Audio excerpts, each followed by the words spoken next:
The Protectors of the Wood podcast.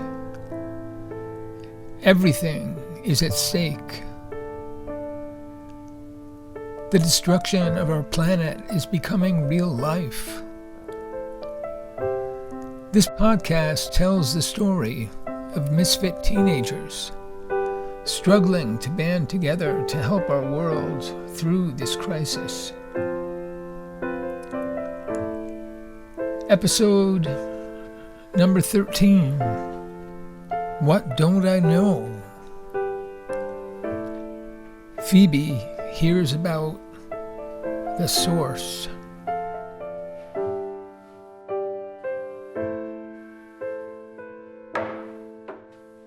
Phoebe walked back slowly, her mind spinning. She peeked around the curtain to the noise of voices. Penny was at the stove. Patty and Allison were setting the table, their backs to Phoebe. So how are you handling it? I don't know. It's too sensitive. The source is just too explosive a secret. She doesn't know, and we're leaving it alone. Is that wise?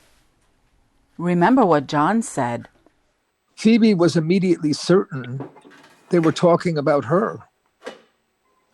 She stepped back, letting the curtain close. What don't I know?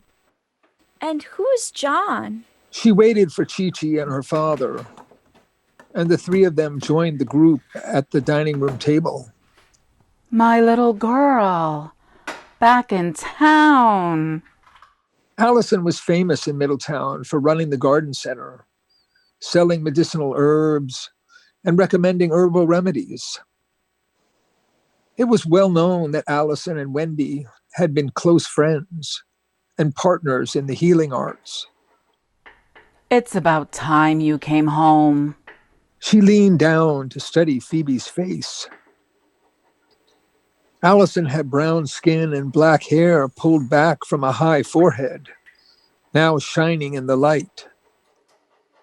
Her probing eyes looked Phoebe up and down. Phoebe was thinking, I feel like I'm visiting a doctor. What is she seeing? Allison finally nodded and slapped Phoebe on the shoulder.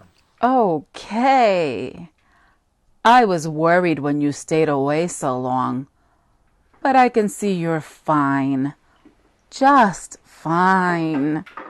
This calls for a celebration. Later that night, after the abundant dinner had long been eaten, after a game of Scrabble was over, Allison won. And after the goodbyes had all been said, Penny and Chi-Chi negotiated a last-minute trade. Penny's bread in exchange for vegetables and other delicacies from the forest. Chi-Chi promised a large delivery of the best of everything to Sammy's coffee shop by Thursday morning. He carried off as a down payment 6 loaves of bread, leaving 2 for Patty and Peter. Allison and Chi-Chi put on dull black jackets with hoods and set off into the night. Slipping out the back? Yup. Our packs are in the shed. We've got a long way to go.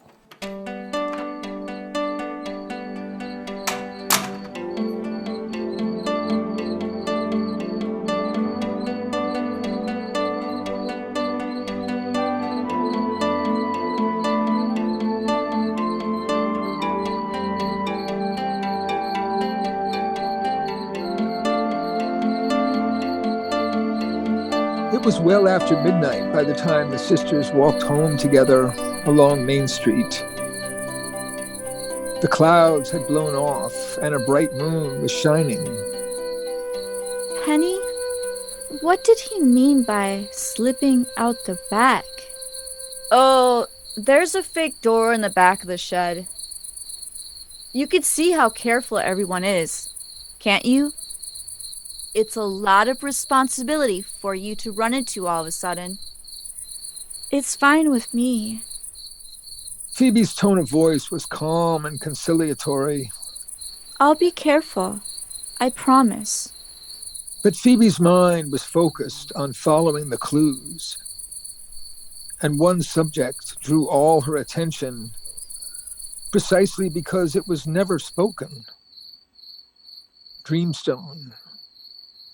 She was thinking, It's like a taboo. And tomorrow I'll see Dad and tell him about my memory. He can't deny it. He was there. I'm sure that's the source, the key to this puzzle. It's like climbing a ladder to some hidden place.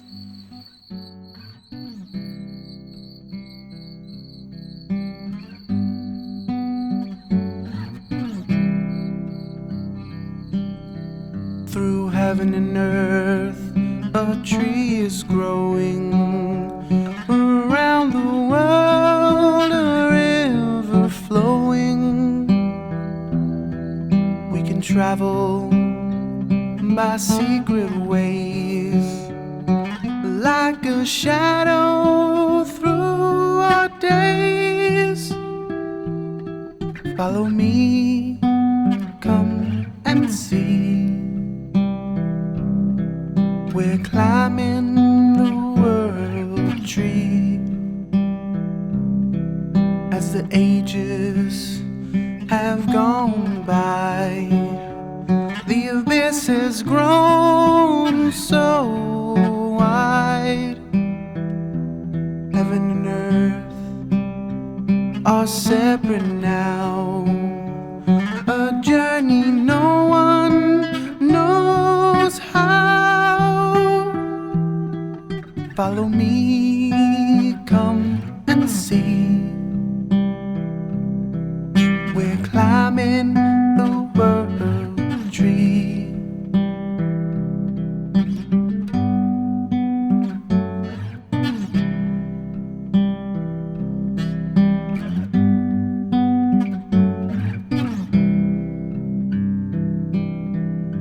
See how we come closer.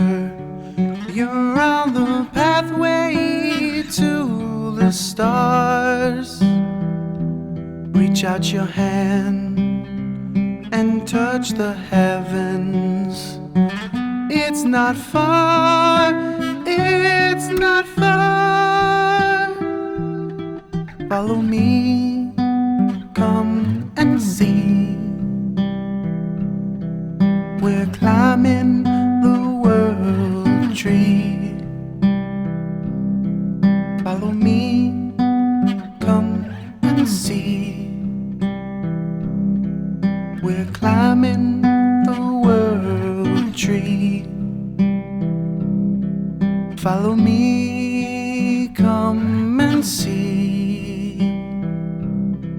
We're climbing the world tree.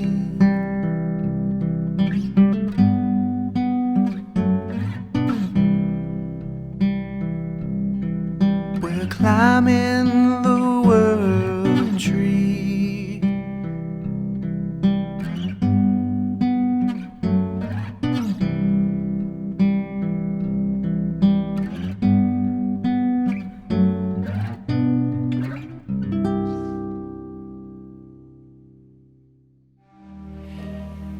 Thanks for listening to the Protectors of the Wood podcast.